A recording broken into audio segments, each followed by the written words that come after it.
Vi starter i dag på Valby Bakke i Zoologisk Have. Vi har nemlig fået et eksklusivt interview med direktøren for True Wonder Wildlife Park i Tasmanien, Andrew Kelly. Han er i øjeblikket på besøg i vores Zoologisk Have i forbindelse med Københavns Zoos avlsprogram. Andrew Kelly er verdens førende ekspert i tasmanske djævle og wombatter. Vi fangede ham foran det tasmanske anlæg, hvor vi fik ros både for vores tasmanske anlæg og fine samarbejde mellem vores kongehus og Tasmanien. Prøv at se med her.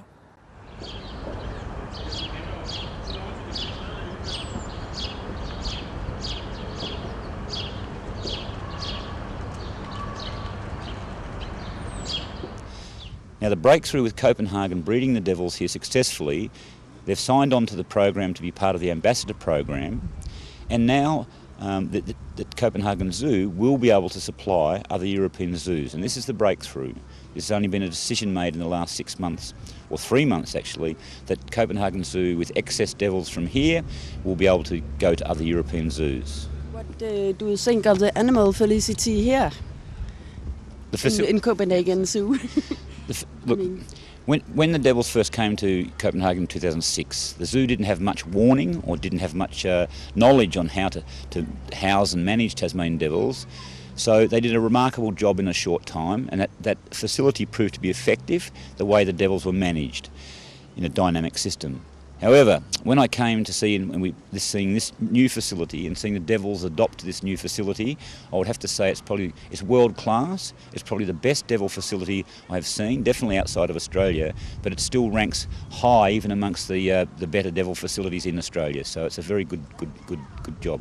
What does it so good, for example? Well, firstly, the way it's been designed, that you have about 8 pens behind me and around me here that all link up, so they can have what you call a modular system where the devils can be in any of the pens and then given an opportunity. I like the way it's been designed with the water flowing behind me. You can hear like a waterfall, the ponds, and the actual environment, the rock environment to mimic the mountains of Tasmania. And I just think the way the devils have taken to this facility shows that they're very content and they're very happy animals in that way, with best welfare outcome. That the animals are very adjusted and they are quite confident being around people. What does fascinate you with the wombats and Tasmanian devils? What is the fascinating part about those two animals? Oh, both those animals they have real character. Yeah. I think once you get to know, like wombats particularly, are probably Australia's most popular animal. Why is that? Well, they've sort of got character.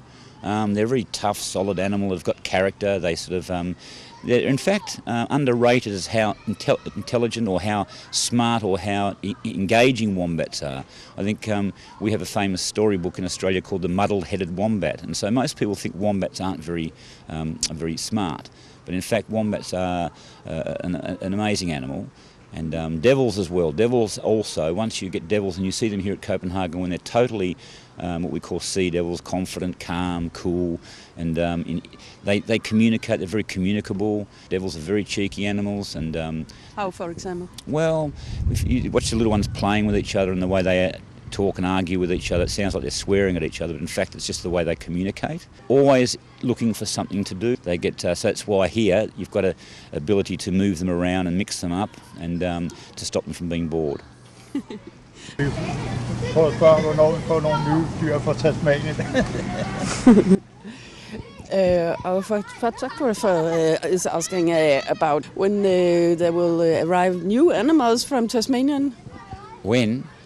Yeah, ask about that. Oh, I don't know. I think this is a fantastic facility now which caters for kangaroos, wallabies, wombats and Tasmanian devils, and I hope in the future we may find some other exciting animals coming from Tasmania too. I think as we develop and grow, because it's now 10 years. It's 10 years exactly since I first brought the Tasmanian devils here, and to think that here I am 10 years later, looking at a brand new facility which is housing 2 new species from Tasmania that arrived last year. I hope this is a growing relationship, an ongoing relationship between Denmark and Tasmania, which is now 10 years old, in celebration of Crown Prince Mary and Crown Prince Frederick having their first child, Prince Christian. So it's a very, very important to maintain a very good, strong cultural link between the two Denmark and Tasmania.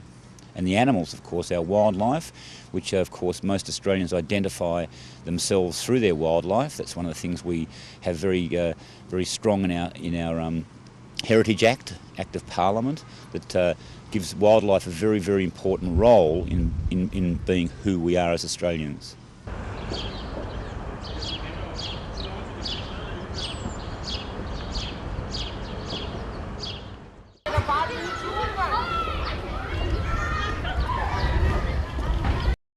They are not rejected. They're seen as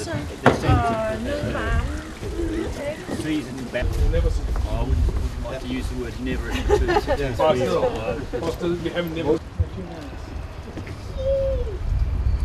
This is Mook, and he's the one with all the stars. He has been trying to well, he is father for 4 young ones. He has been mailing 4 females over 3 years.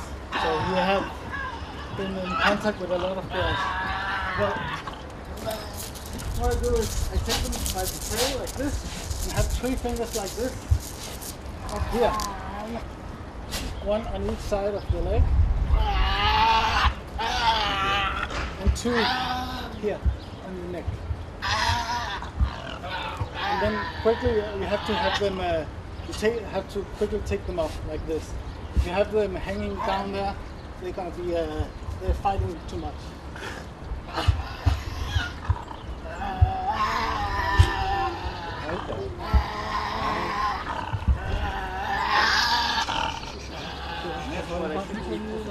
Obviously you pick them up by the tail initially, but then you pick them up with the head a little higher. And of course you have to examine some of these wounds. You have to... some of them you can... some of them you can